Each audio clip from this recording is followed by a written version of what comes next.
Baik.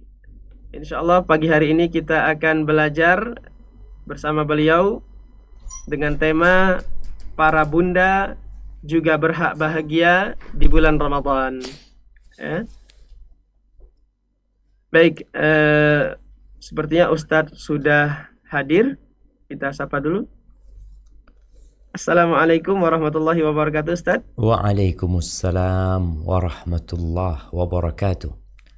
Masya Allah, Ahlan wa barakallahu fikum, sahlan. Ustadz. Kif Ahlan bik, halkum? Ustadz. Kok belum kelihatan sama antum ini? Iya, Ustadz. Masya Allah, barakallahu fikum, Ustadz. Antum puasa hari ini? Alhamdulillah puasa, Oh, Ustadz. kok kelihatan seger banget gitu. Kayak habis sarapan gitu. Allah ibarik fikum.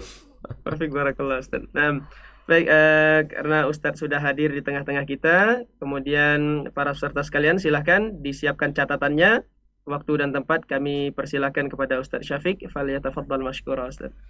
Jazakumullah khairan. Jazakumullah khairan. Alhamdulillah alladzi bini'matihi tatimmus salihan. Segala puji bagi Allah Jalla Jalaluh yang karena nikmatnya kebaikan-kebaikan menjadi sempurna.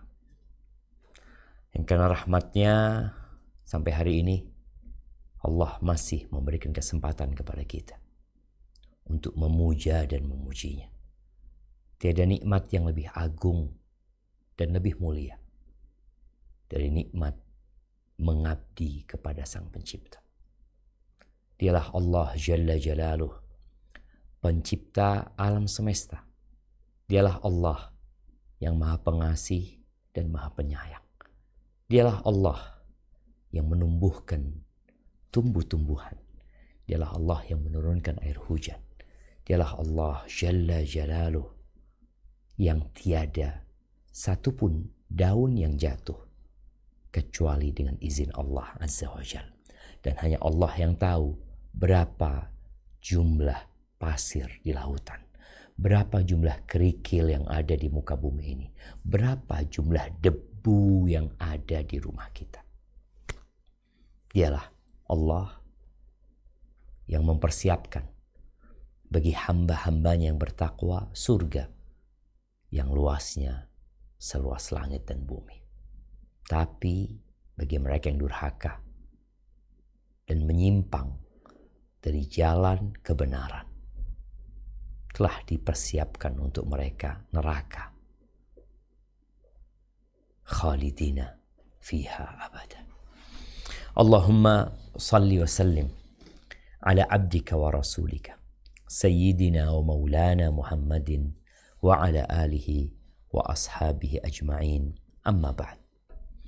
Jamaah rahimakumullah. Tadi sebelum Ana kesini, Ana menyimak kisah Maryam, salah satu ibunda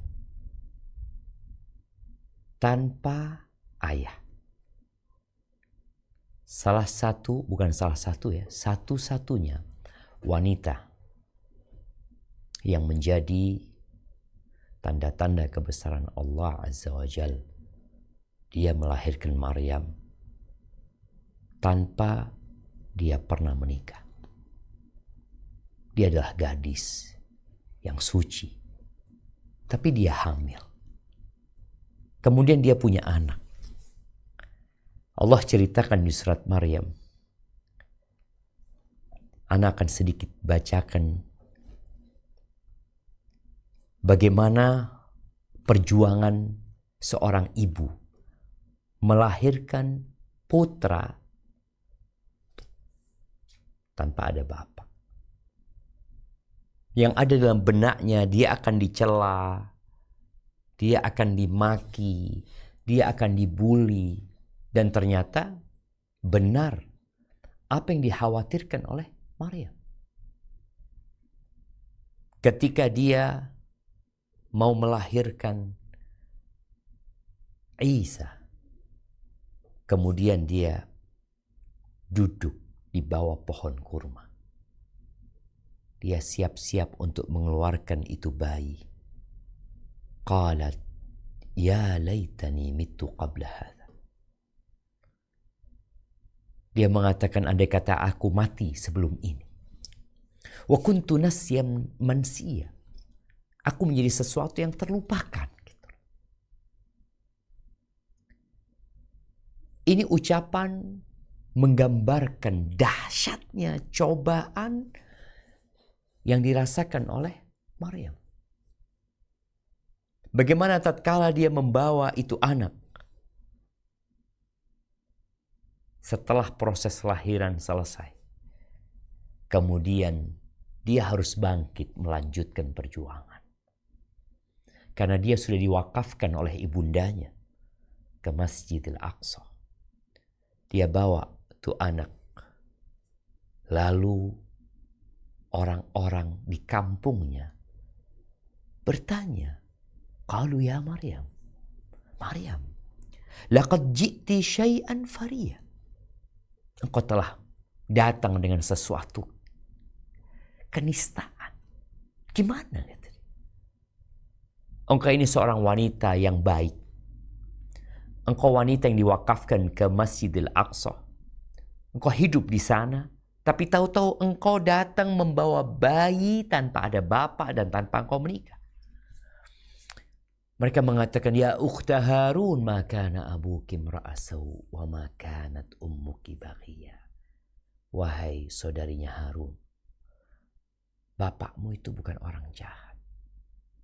Dan ibumu bukan pelacur.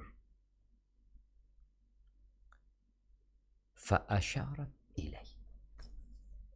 Lalu Maryam memberikan isyarat agar mereka ngomong sama ini baik.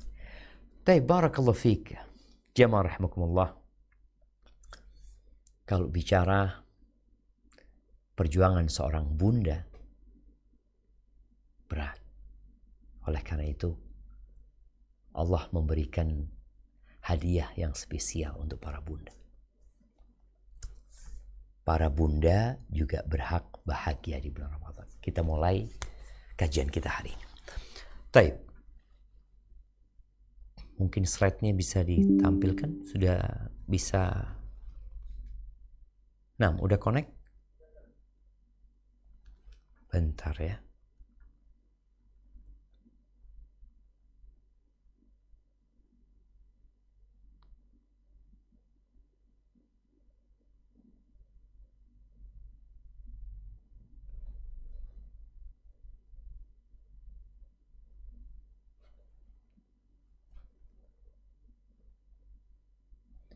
Sudah tampil? Kok Anda belum melihat?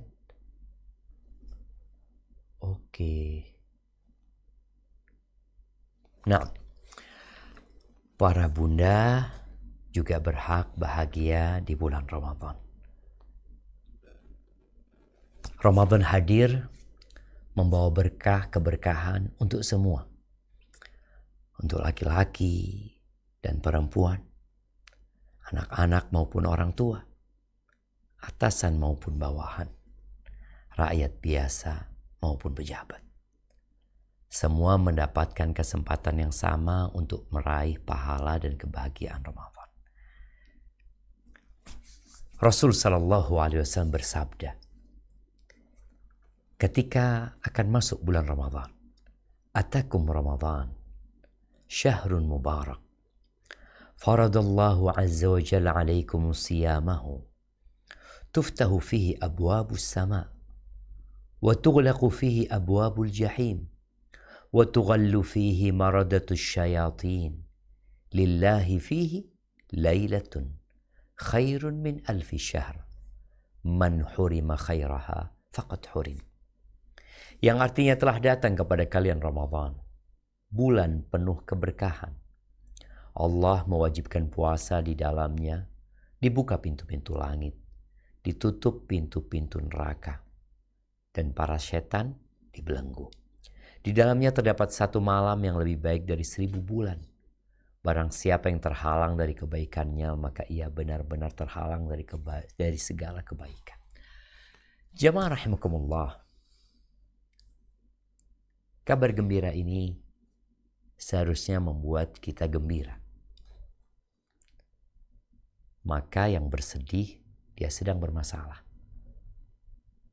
Allah menciptakan, mendatangkan sebuah kondisi yang mendukung kita untuk menjadi orang yang berbahagia.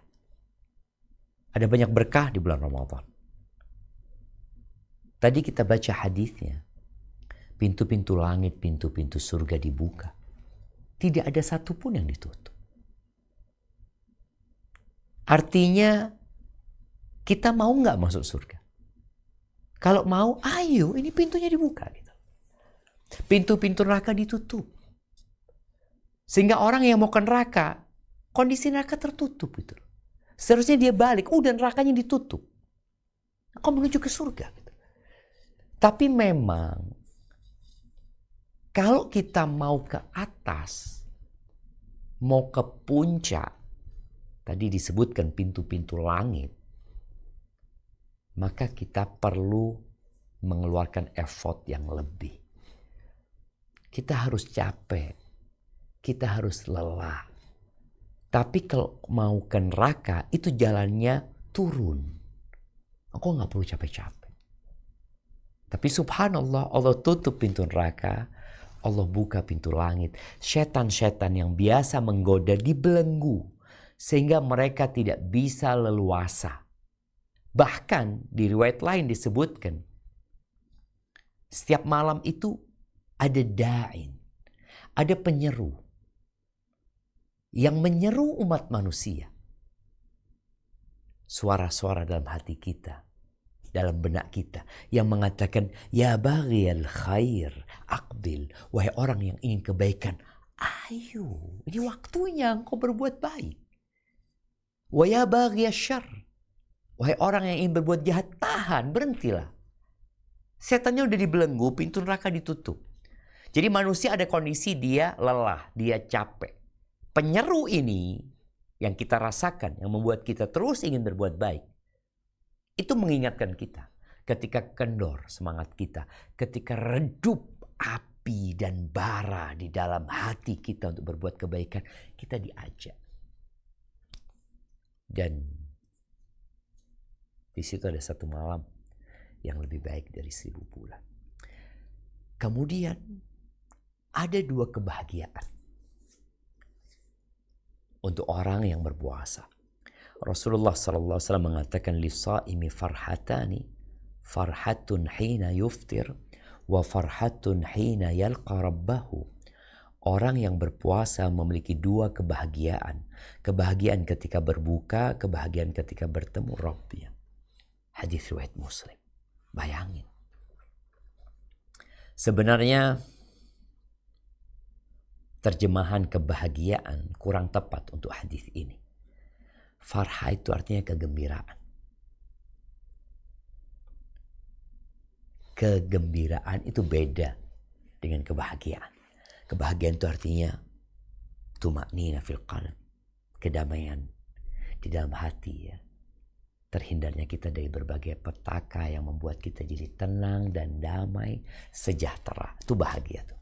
Tapi kalau gembira, ya kadangkala kalau gembira itu nggak lama. Namun di sini ada 2 kegembiraan yang mengantarkan kepada kebahagiaan yang nyata.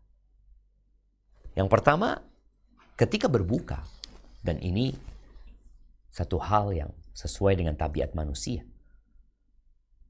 Ketika dia menginginkan sesuatu, kemudian dia nahan dan dia berjuang untuk mendapatkannya, lalu dia dapat tuh, dia gembira. Dan orang yang puasa tiap hari gembira. Jadi Ramadan ini, kalau ada orang yang gak puasa, ya dia mau gembira apa? Seperti bunda-bunda yang sedang datang bulan, umpamanya, dia gak puasa. Dia ketika waktu berbuka ya biasa aja. Tapi kalau dia puasa, ada sesuatu.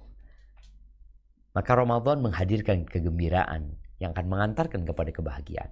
Dan kegembiraan yang kedua adalah kegembiraan yang mengantarkan kepada kebahagiaan hakiki ketika berjumpa dengan Allah Azza wa Jalla. Allah akan kasih pahala spesial buat orang yang puasa. Kenapa? Kata Allah Azza wa Jalla dalam hadis qudsi, yada'u ta'amahu wa syarabahu wa syahwatahu min ajli. Ini orang meninggalkan makan yang dia butuh dengan makanan itu. Ditinggalin. Minum dia tinggalin. Padahal haus dan dahaga, dia tinggalin. Dan syahwatnya dia tinggalkan. Karena Allah Azza wa Jalla. Ahibati fillah, ada sebuah realita Ramadan buat para bunda yang kita perlu renungkan bersama. Karena Anda nggak tahu pesertanya ini semuanya emak-emak apa ada bapak-bapak? Ustaz. Ada bapak-bapak juga Ustaz, campur Ustaz. Campur. Jadi bapak-bapak masuk bunda juga di sini. Oke. Jadi sebenarnya Anda berpikir ini buat emak-emak. Tapi insya Allah semoga para ayah kalau memang mereka mendengarkan, mereka bisa membantu ibunda untuk berbahagia. Baik, realita Ramadan para bunda. Yang pertama, bangun paling awal untuk sahur. Kadangkala nggak bangun, subhanallah jemaah. Hari ini ada yang telat mungkin sahur. Kemudian yang disalahkan ibundanya karena tidak bangun. Padahal dia sudah berjuang. Menyiapkan makanan berbuka. Sebenarnya bangun paling awal untuk sahur, menyiapkan makanan untuk sahur. Menyiapkan makanan untuk berbuka, mengurus anak, mencuci dan menyetrika, membersihkan rumah, bahkan sebagian ibunda masih bekerja untuk memberikan nafkah. Baik. InsyaAllah kita sepakat dengan kesibukan para bunda, kurang lebih yang tadi disebutkan ya, ketika di bulan Ramadan. Kalau bapak-bapak mungkin sibuk masih bekerja. Tapi bapak-bapak mungkin lebih nyaman. Bahkan mungkin ada sebagian mak-mak, ya Allah enak banget jadi laki-laki ya. Sebenarnya enak itu menjadi diri sendiri. Mungkin kau memandang enak jadi laki-laki, maka engkau akan menderita hidupmu. Laki-laki yang berpikir enak jadi perempuan, gak capek, gak dimaki di tempat kerja, gak keringetan, ini, itu. Mungkin hanya sibuk merias wajahnya. Maka laki-laki itu akan menderita. Yang akan berbahagia ketika orang itu menjadi diri dia sendiri. Taib. Mengurus anak, mungkin dari satu rumah ke rumah lainnya beda. Ada yang anaknya 3, ada yang anaknya 7. Ada yang anaknya 1. Dan pahala itu akan diberikan sesuai dengan kelelahan, perjuangan, dan nafkah yang dikeluarkan. Jadi nggak sama ya. Orang yang ujiannya sakit kepala dengan orang yang ujiannya stroke. Baik, perasaan yang sering muncul nih. Perasaan yang sering muncul, sebagian ibu merasa Ramadan orang lain penuh ibadah, Ramadan saya hanya dapur dan cucian. Karena merasa tidak bisa itikaf, tidak bisa lama di masjid, tidak bisa tarawih di masjid, nggak bisa hatam Quran berulang kali. Nah, ini perasaan sering muncul. Padahal dalam Islam, semua aktivitas bisa bernilai ibadah. Subhanallah jemaah. Jadi, bagaimana kita memandang kesibukan kita menjadikannya bernilai ibadah? Jamaah rahimakumullah. Kalau kita mau dan bersungguh-sungguh, maka semua aktivitas yang tadi disebutkan itu bisa bernilai ibadah. Baik, coba kita lihat bagaimana kesibukan ibu-ibu jadi ibadah. Allah Azza wa Jalla berfirman di surat Al-An'am ayat 162, "Qul inna salati wa nusuki wa mahyaya wa mamati lillahi rabbil alamin. Katakanlah sesungguhnya salatku, ibadahku, hidupku dan matiku hanyalah untuk Allah Tuhan semesta alam. Jadi semuanya. Ini yang bikin gambar ini timnya Kak Erlan ya. Sehingga di sini ada bapaknya. Boleh jadi gambar ini tidak sesuai dengan realita yang ada. Di mana tadi udah disebutin, ibu-ibu nih antara cucian dan dapur. Bapak-bapak keluar rumah. Kebanyakan. Jadi mungkin kalau ada emak-emak yang merasa tidak pernah dibantu oleh suaminya, tidak pernah ditolongin sama suaminya ketika melakukan pekerjaan rumah, ya udah, engkau jangan bandingkan hidupmu dengan rumah tangga orang lain. Tapi bagaimana kau menjadikan kondisimu itu sebagai ibadah. Baik, perempuan yang dibantu oleh suaminya, umpamanya nyuci baju, nyemur baju dibantu oleh suaminya, itu berbeda pahalanya dengan wanita yang dia mencuci sendiri, dia jemur sendiri, dia setrika sendiri. Semua ada perhitungan. Faman ya'mal mithqala dzarratin khairan yarah. Barang siapa yang beramal walaupun seamal kebajikan itu seberat dzarrah, semut yang kecil, dia akan mendapatkan balasannya. Nanti akan ada penimbangan dari semua yang dilakukan. Maka bagaimana sekarang aktivitas itu diniatkan ibadah. Pekerjaan dunia bisa menjadi ibadah di jalan Allah. Kerjaan dunia. Coba kita lihat nih. Jadi ini ya gambarnya lagi menggambarkan suami bantu istri nyetrika. Kayaknya harapannya Kak Erlan mungkin sama teman-teman, bagaimana setelah kajian ini suami bantu istrinya nyetrika. Seperti itu Ustaz. Ustaz. Masya Allah, betul Ustaz. Iya. Kalau nggak sesuai dengan realita. Nah, ya ini yang bikin gambar ini bukan Ana. Jadi Ana berpikir ini perempuan sendiri yang ngerjain. Karena realitanya seperti itu. Suami pagi berangkat kerja, Ana umpamanya berangkat jam 7 ngantor, nanti pulang mungkin 2:30. Setelah capek bekerja, istri juga capek di rumah gitu loh. Jadi kalau kadang-kala wanita berpikir suami enak, ibu sulit hidupnya. Sama-sama Allah itu memberikan beban sesuai dengan kemampuan. Nih, pekerjaan dunia bisa menjadi ibadah jalan Allah. Ini untuk suami dan untuk istri. Rasul SAW bersabda, jika seorang bekerja untuk anak-anak yang kecil, maka dia di jalan Allah. Jika dia bekerja untuk kedua orang tua yang sudah tua, maka dia di jalan Allah. Jika dia bekerja untuk menjaga dirinya, maka dia di jalan Allah. Ada satu yang nggak diterjemahkan di sini. Ana akan sampaikan hadis ini secara lengkap. Pernah Nabi bersama sahabatnya SAW. Tahu-tahu ada pemuda yang lewat. Dia gagah, dia kerja keras. Akhirnya para sahabat mengatakan, "Lau kana hadza fi sabilillah." Kalau semangat, dedikasi kerjanya yang bagus itu digunakan untuk perang di jalan Allah, bukan untuk cari duit, bukan untuk cari fulus, itu akan lebih baik. Ini pandangan yang keliru. Dan hari ini kita harus perbaiki pandangan kita. Tatkala ada orang bekerja mencari dunia, lalu kita berpikir, sayang nih kalau digunakan untuk bangun masjid, digunakan untuk berjihad, digunakan untuk belajar, akan lebih utama daripada dia bekerja cari duit. Nggak benar. Rasul SAW langsung meluruskan pandangan sahabat yang salah.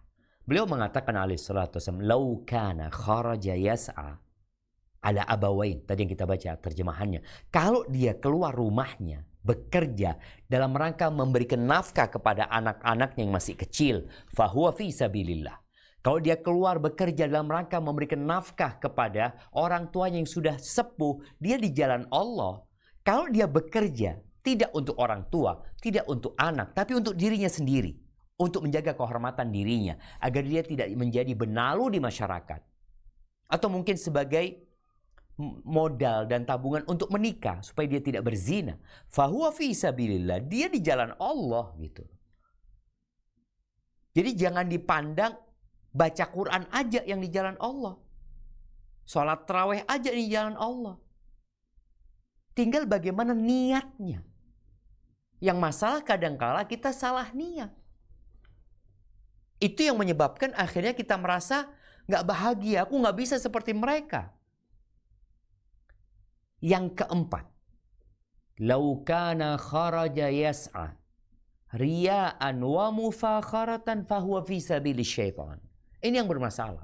Kalau orang itu bekerja, mencari nafkah, mengais rizki, tujuannya riya'an, untuk pamer dan untuk berbangga-banggaan, mau beli HP yang terbaru, mau ganti motor, mau ganti mobil, yang tujuannya bukan untuk nafkah, bukan untuk memenuhi kebutuhan, tapi untuk gaya hidup dan berbangga-banggaan, fahuwa fi sabilis syaitan. Maka dia di jalan syaitan.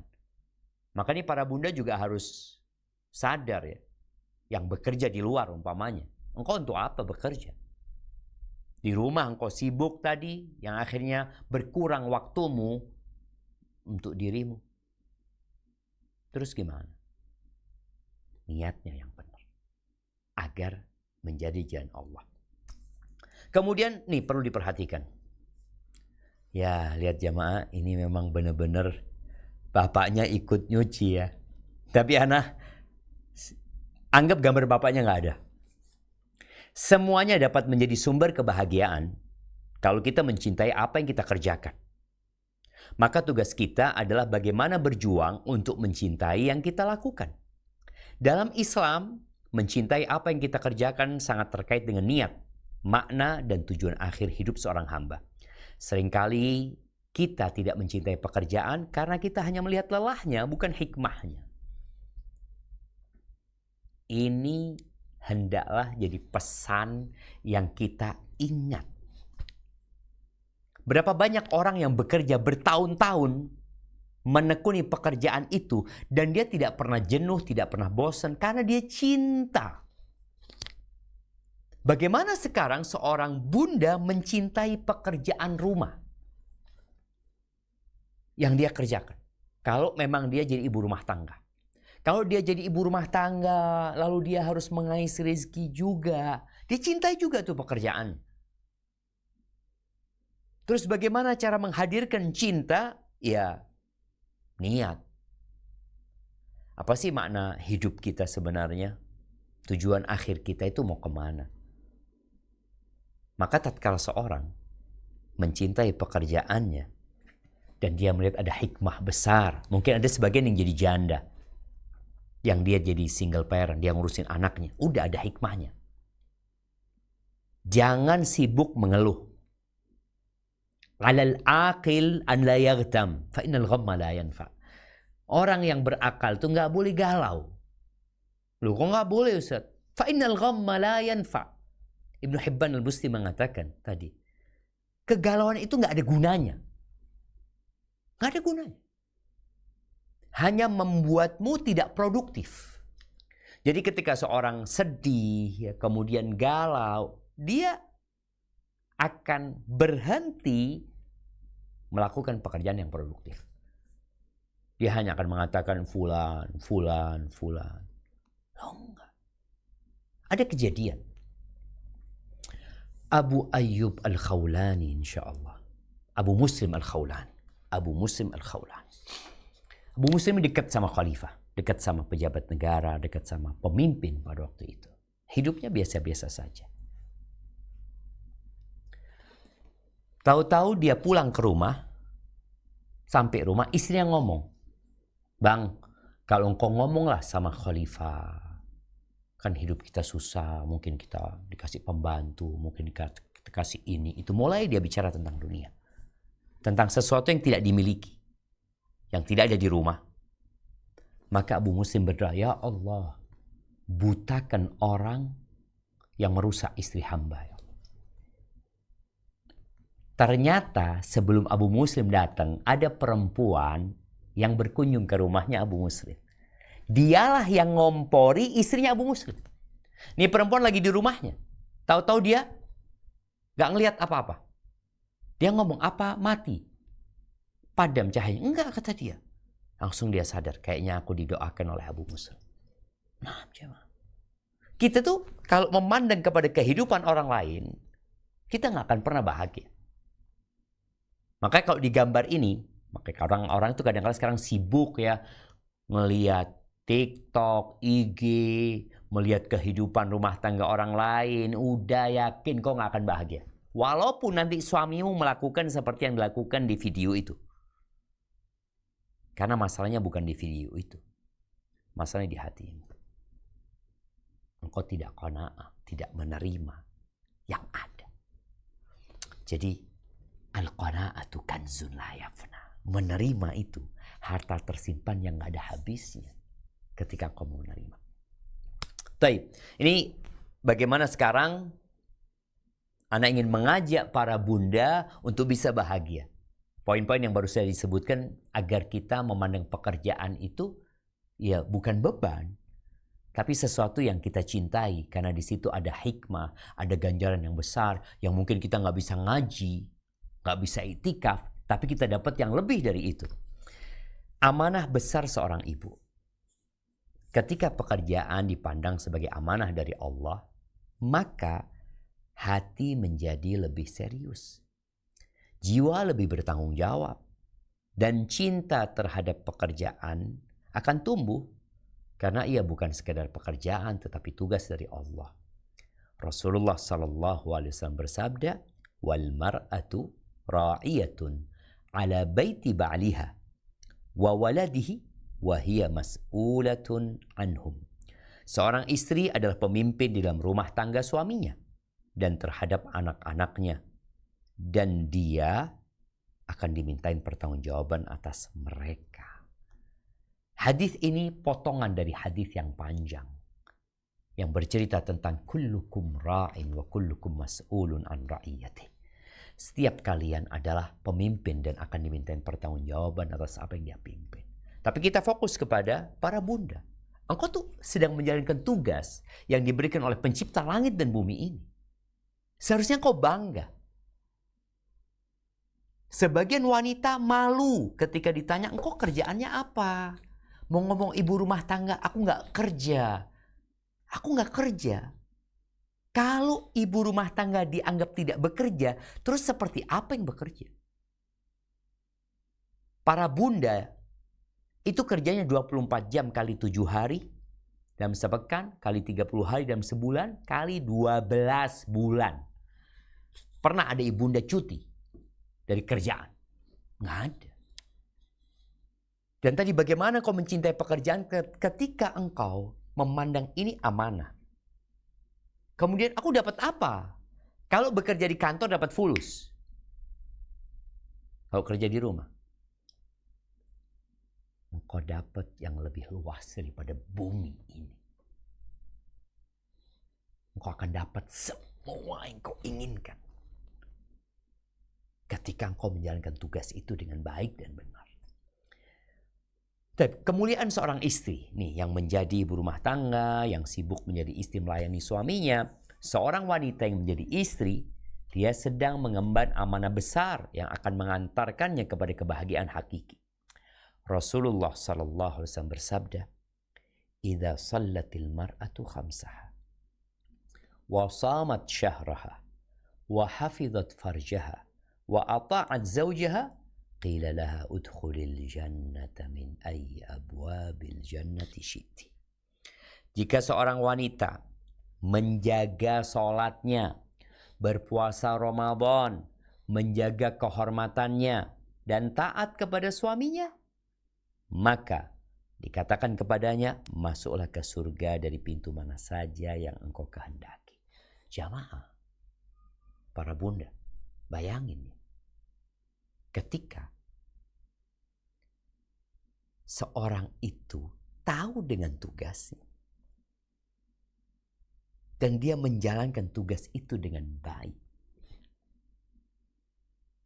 maka akan dikatakan kepada istri, silahkan masuk surga dari pintu mana saja. Dia puasanya cuma Ramadan. Bas. Sholatnya cuma 5 waktu. Dia sholat 5 waktu, nggak ada terawih, nggak ada. Wala duha, wala sholat malam, wala qobliyah, wala ba'diyah, nggak ada. Dia hanya sholat 5 waktu saja. Wasamat syahraha, dia puasa bulan Ramadan saja. Nggak ada dia puasa Syawal. Dia tidak puasa Senin Kemis. Dia tidak puasa Daud apalagi. Nggak ada. Dia hanya puasa dalam setahun ya sebulan itu. Kalau dia punya utang dia bayar. Kemudian menjaga kehormatan dirinya. Yang keempat nih. Taat dan patuh sama suaminya. Ini perempuan akan dipersilahkan masuk surga dari pintu mana saja. Dari pintu mana saja. Padahal dia bukan orang yang ahli puasa. Dia bukan orang yang ahli sedekah. Dia bukan orang yang ahli sholat. Dia sholatnya cuma sholat 5 waktu. Dia bukan orang yang suka haji. Dia bukan mujahid fisabilillah. Ulama juga bukan.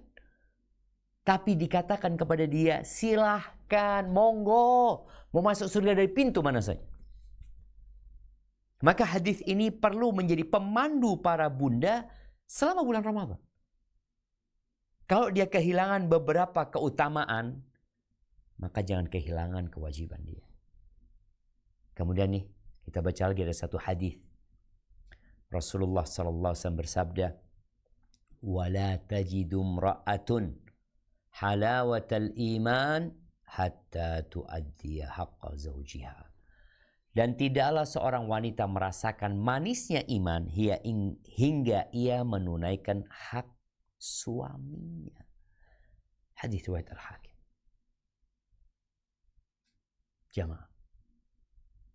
Jadi kalau ada wanita-wanita yang sampai hari ini masih terbebani di dalam rumah tangganya, masih engkau susah memiliki waktu untuk merasakan nikmatnya menjadi hamba Allah, menikmati ibadah-ibadah yang kau lakukan, yang kadang-kala aduh puasa juga nggak nyaman, sholat juga nggak serius ya, maka boleh jadi engkau punya masalah. Engkau belum menunaikan hak suamimu. Maka para ibunda yang soleha, yang baik-baik nih, jangan sampai engkau melaksanakan yang sunnah-sunnah, engkau lupa dengan yang wajib. Nih, ada namanya fikih prioritas bagi seorang bunda dalam Islam. Yang wajib tidak boleh dikalahkan oleh yang sunnah. Contoh, melayani suami itu wajib. Mengurus anak, amanah dan kewajiban. Terawih di masjid sunnah. Iktikaf sunnah. Maka seorang ibu perlu menjaga prioritas amal. Jadi jangan sampai kita itu merasa sudah menjalankan amal-amal kebajikan. Ternyata itu sunnah. Yang wajib kok gak jalanin. Makanya kenapa Nabi SAW menyebutkan 4 perkara tadi. Sholat 5 waktu, itu kewajiban. Puasa Ramadan, itu kewajiban. Tarawih sunnah. Senin Kemis sunnah. Bahkan perempuan kalau mau puasa sunnah itu harus izin sama suaminya. Dia jaga kehormatan. Kewajiban menjaga kehormatan. Taat sama suami kewajiban. Maka para wanita harus benar-benar belajar fikih prioritas ini. Jangan kau sibuk datang kajian, ya pagi kajian, sore kajian, maghrib kajian. Lalu engkau datang ke rumah tidak melayani suamimu. Ini perempuan yang dipanggil sama suaminya. Malam-malam Ramadan. Dipanggil sama suaminya. Atau malam 10 hari terakhir. Suaminya manggil dia. Dia lagi sholat sunnah. Lagi sholat malam dipanggil. Suaminya punya perlu. Dia ingin menyalurkan syahwatnya. Lalu perempuan ini nolak. Dilaknat sama malaikat sampai subuh. Kalau suaminya marah. Maka tolong fikih prioritas ini dipelajari yang berkaitan dengan ibu rumah tangga, dengan para istri, para ibu, agar dia pada hari kiamat tidak tidak merugi. Karena yang pertama dihisap itu yang wajib, baru yang sunnah.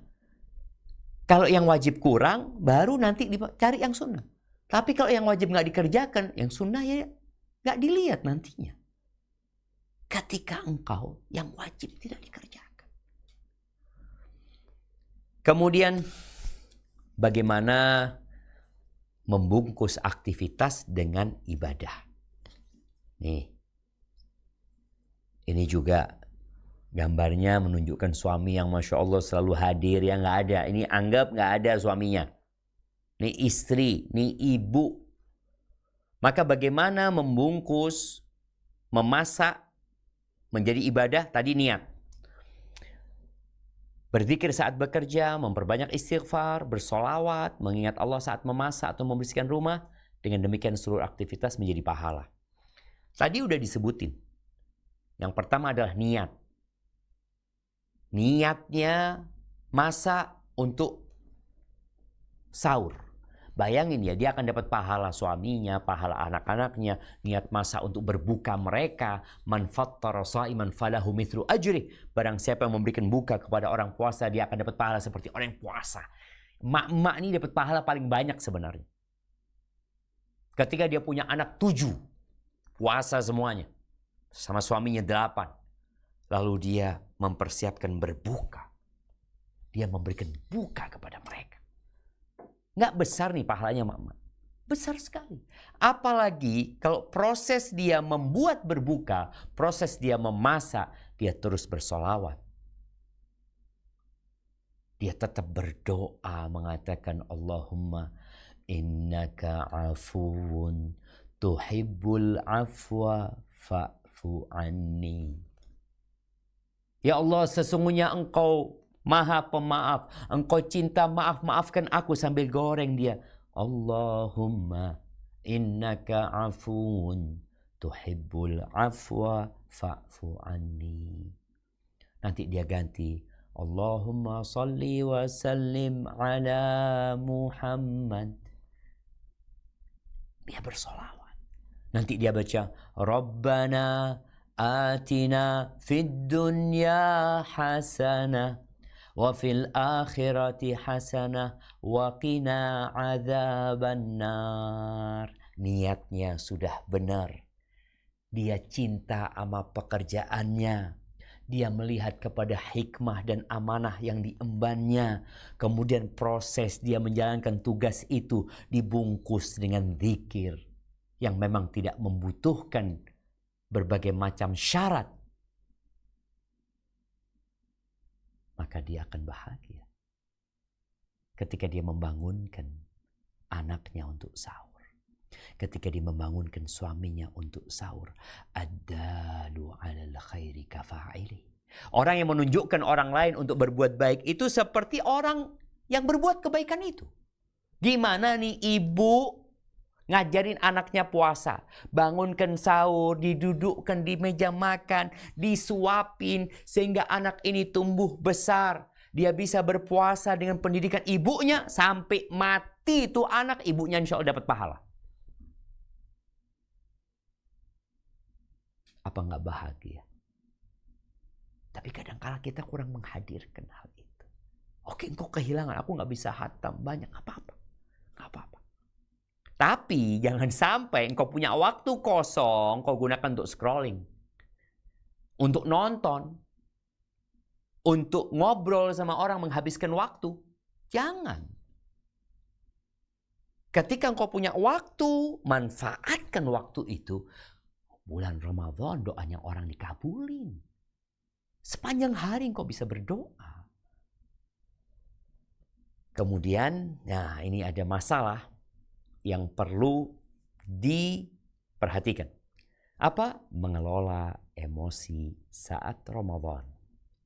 Waktu paling rawan emosi 1 jam sebelum maghrib karena lapar, lelah, anak rewel. Padahal waktu itu adalah waktu mustajab doa. Ya, sebenarnya mustajabnya itu bukan hanya berbuka. Ada hadis yang berkaitan dengan berbuka. Tapi mustajabnya sepanjang hari. Hanya saja di akhir-akhir ini, yang kadang-kala waktunya tinggal sedikit nih, bentar lagi kita berbuka. Artinya sebelum berbuka, kita punya waktu mustajab. Dari sejak sahur sampai berbuka. Jangan sampai waktu yang mulia ini dihabiskan untuk marahin anak. Untuk teriak-teriak. Sayang. Nabi SAW memberikan nasihat. Khususnya buat orang yang, ya, ini umum, nasihat ini umum ya. Rasulullah bersabda, la taghdab sallallahu alaihi wasallam. Janganlah marah. Di riwayat lain, walakal jannah, engkau akan masuk surga. Ubah keluhan, aduh capek banget, menjadi doa, ya Allah kuatkan aku, jadikanlah lelah ini jalan menuju surga ya. Jadi kita perlu membiasakan lisan kita dengan ucapan-ucapan yang positif, yang dengannya kita akan bangkit, jamaah. Tapi kalau kita negative thinking, lisan kita negatif, ya selesai. Engkau akan susah hidupmu. Dan khususnya orang puasa. Nabi SAW mengatakan, فَإِنْ سَابَّهُ أَحَدٌ أَوْ قَتَلَ. Kalau ada orang yang memancing emosinya, maka katakan, aku shaim, aku puasa. Katakan, aku sedang puasa. Bukan hanya menahan lapar dan haus, tapi menahan emosi. Kemudian ada resep anti lelah nih dari Nabi SAW. Bacalah subhanallah 33 kali sebelum tidur, alhamdulillah 33 kali, Allahu Akbar 34 kali. Kata Nabi SAW, fahuwa khairun lakuma min khadim. Itu lebih baik bagi kalian berdua daripada seorang pembantu. Jadi tolong ayah bunda sebelum tidur baca zikir ini. Setiap malam. Kemudian yang terakhir, kita perlu menjadikan rumah sebagai madrasah Ramadan. Ramadan adalah madrasah keluarga. Seorang ibu bisa mengajak anak membaca Al-Quran, mengajak anak membantu, menyiapkan buka puasa, mengajarkan doa, menghidupkan suasana ibadah di rumah. Karena rumah yang hidup dengan ibadah adalah rumah yang diberkahi Allah Azza wa Jalla. Maka kuncinya niat, berusaha, berdoa, meminta pertolongan Allah. Jangan pernah bandingkan keluargamu dengan keluarga orang lain.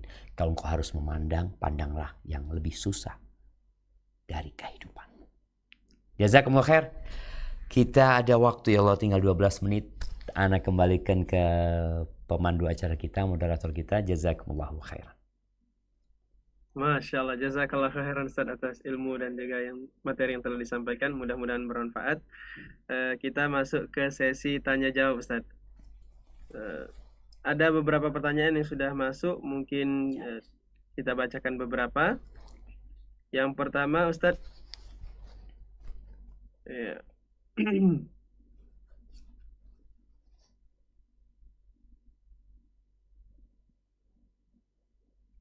Assalamualaikum warahmatullahi wabarakatuh. Semoga Allah Subhanahu wa taala memberikan kesehatan kepada Ustadz dan keluarga.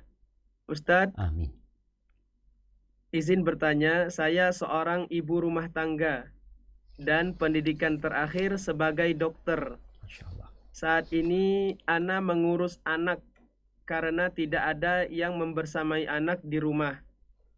Namun keluarga baik orang tua dan mertua meminta Ana untuk lanjut berpraktik atau sekolah spesialis. Namun Ana tidak mau merepotkan menitipkan anak kepada orang tua. Suami Ana setuju saja baik Ana melanjutkan karir ataupun tidak. Tapi Ana takut di tengah jalan dia tidak ridho karena penghasilan Ana lebih besar atau karena hubungan pernikahan jarak jauh. Bagaimana Ana harus bersikap Ustadz?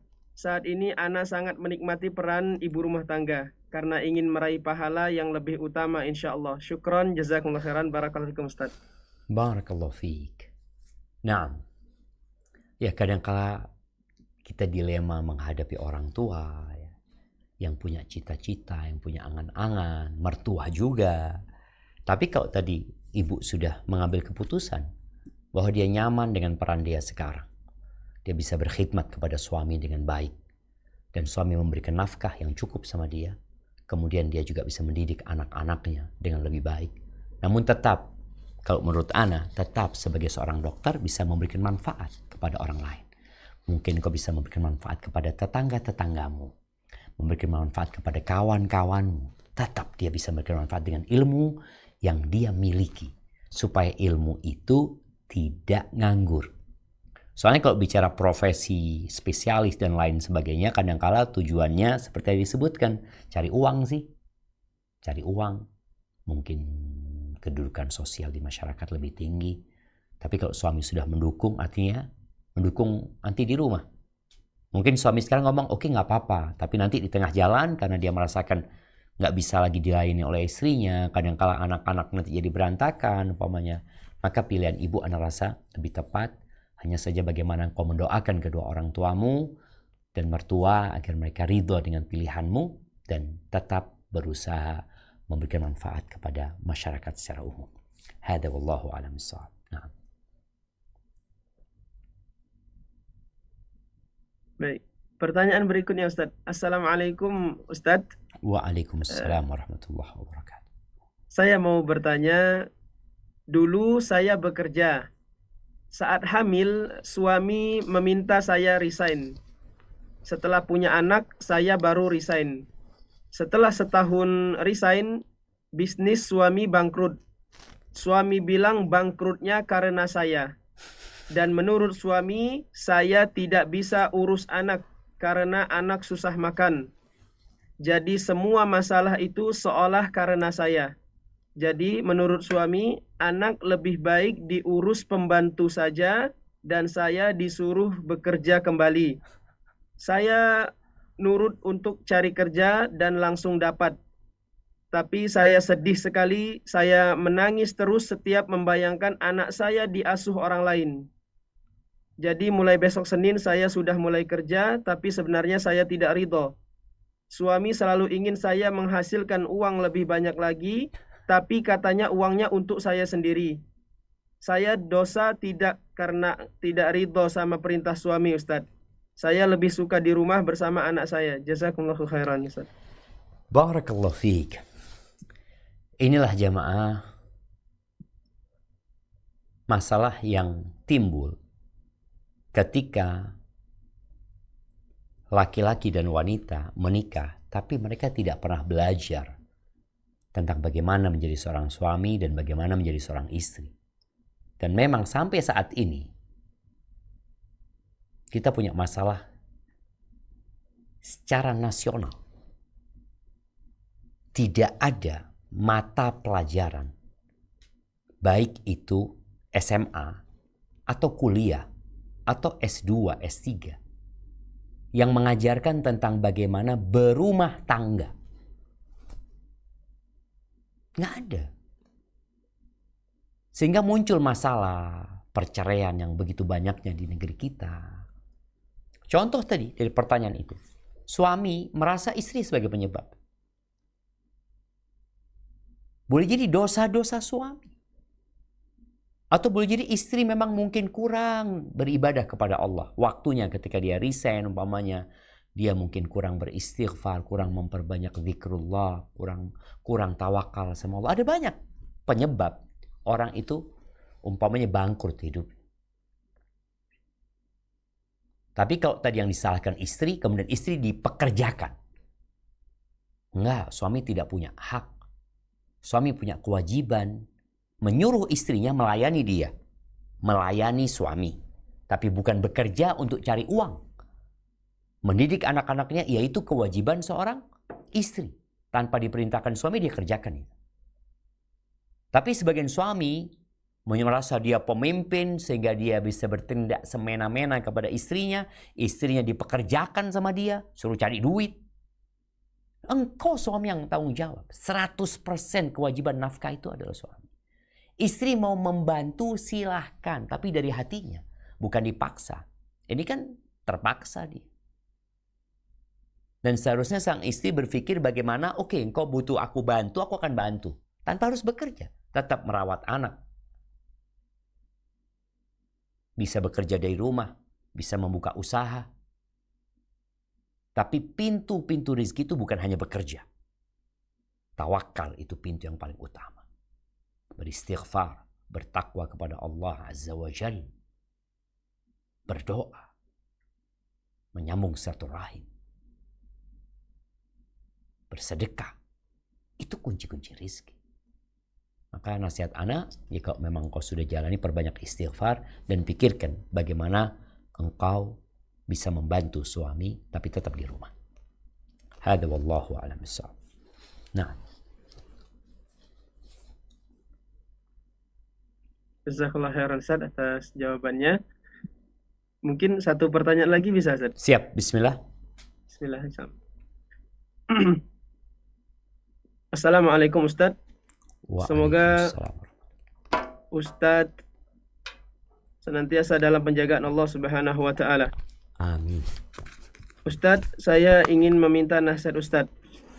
Saya adalah ibu yang mengurus 4 orang anak yang usianya berdekatan. Saya sering sekali lelah dalam mengurus dan mendidik anak-anak saya. Kadang saya merasa sendirian dalam pengasuhan anak karena suami begitu sibuk bekerja. Mohon nasihatnya supaya ketika lelah saya tidak meluapkan lelah dan amarah saya pada anak-anak saya dan agar saya bisa ikhlas. Jazakallah khair Ustaz. Barakallahu fiik. Ya, baru 4 anaknya ibu ini. Di Bondowoso ada seorang ustadz punya anak 28. 28 dari satu istri. Di Surabaya ada seorang kawan, kakeknya itu punya anak 25 dari satu istri dan tidak punya pembantu.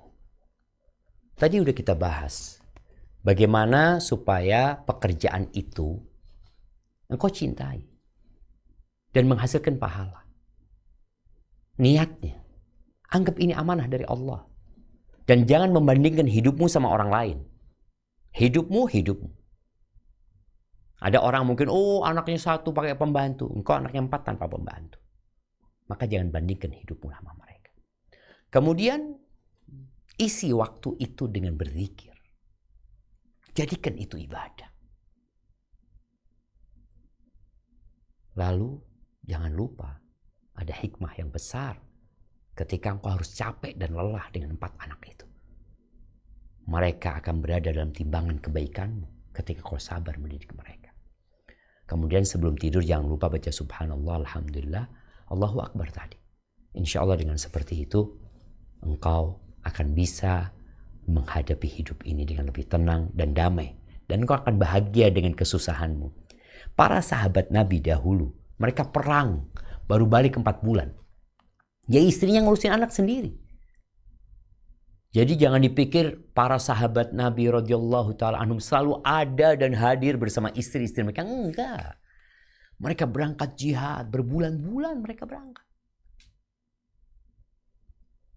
Realita yang engkau hadapin sekarang itu ujian yang Allah berikan kepadamu dan nanti balasannya surga yang seluas langit dan bumi ini. Asalkan kau ikhlas, bersabar dan terus tabah menghadapi semuanya. Barakallahu fiik. Jamaah, mungkin itu yang bisa Ana sampaikan pada kesempatan kali ini. Kurang lebihnya mohon maaf ya, Ana berharap bisa lebih panjang lagi. Tapi yang sedikit itu semoga bisa menjadi pedoman kita agar para bunda bisa berbahagia di bulan Ramadan dan berbahagia untuk selamanya. Ana mohon undur diri. Jazakumullahu khairan. Wassalamualaikum warahmatullahi wabarakatuh. Waalaikumsalam warahmatullahi wabarakatuh. Jazakumullah khairan. Insyaallah barakallahu fiik Ustaz. Jazakumullah khairan atas ilmu yang telah disampaikan. Mudah-mudahan ilmu yang Ustaz sampaikan tadi menjadi ilmu yang bermanfaat dan sebagai timbangan kebaikan di sisi Allah Subhanahu wa taala.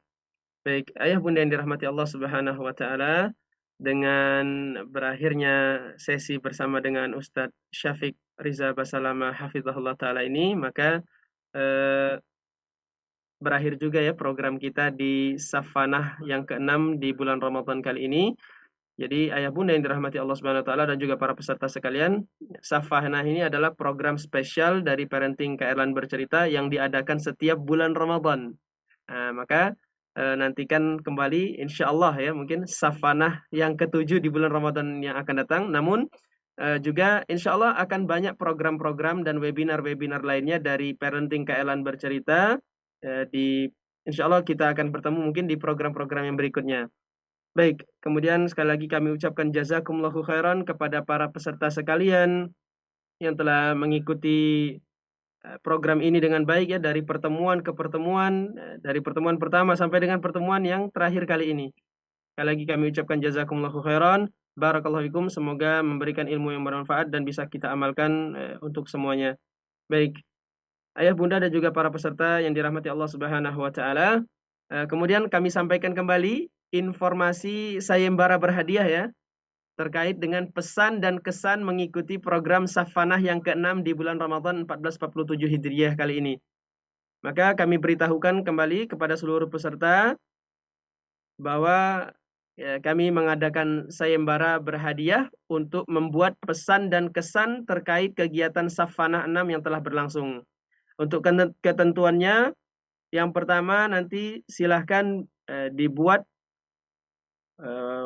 poster ataupun desain semenarik mungkin ya, atau yang berisi kesan selama mengikuti webinar Safanah ke-6 Ramadan 1447 Hijriah. Kemudian juga disertakan faidah yang paling menarik, paling berkesan. Ya, sebutkan kajian yang mana bersama dengan Ustadz siapa. Kemudian di-upload atau diposting di story Instagram dan feed Instagram dengan wajib ya, tag akun Instagram K'Erlan Iskandar dan juga Parenting KEB. Kemudian juga nanti kalau sudah diupload jangan lupa Instagramnya jangan di private supaya bisa dilihat postingannya. Kemudian untuk waktunya itu dari tanggal 7 sampai dengan 10 Maret untuk masa upload ke story dan feed IG-nya. Untuk pengumuman pemenang insya Allah akan kita umumkan tanggal 13 Maret 2026. Kemudian insya Allah akan ditentukan atau dipilih 6 pemenang. Masya Allah, barakallahu fikum. Insya Allah info lengkapnya nanti akan di-share di grup dan juga komunitas program Safanah ini. Apabila ada pertanyaan nanti silahkan menghubungi admin. Baik. Barakallahu fikum, jazakumullahu khairan para peserta sekalian yang dirahmati Allah Subhanahu wa taala. Dengan berakhirnya pertemuan yang ke-6 ini, maka berakhir juga kebersamaan kita di program Safanah yang ke-6 ini. Kami mewakili dari tim Parenting K'Erlan Bercerita dan juga seluruh kru, mohon maaf apabila banyak terdapat kekurangan dan kesalahan selama penyelenggaraan webinar ini. Mudah-mudahan apa yang kita usahakan ini menjadi pemberat timbangan kebaikan kita di sisi Allah Subhanahu wa taala dan Allah catat sebagai amal soleh untuk kita semuanya. Naam, jazakumullahu khairan. Barakallahu fikum. Assalamualaikum warahmatullahi wabarakatuh.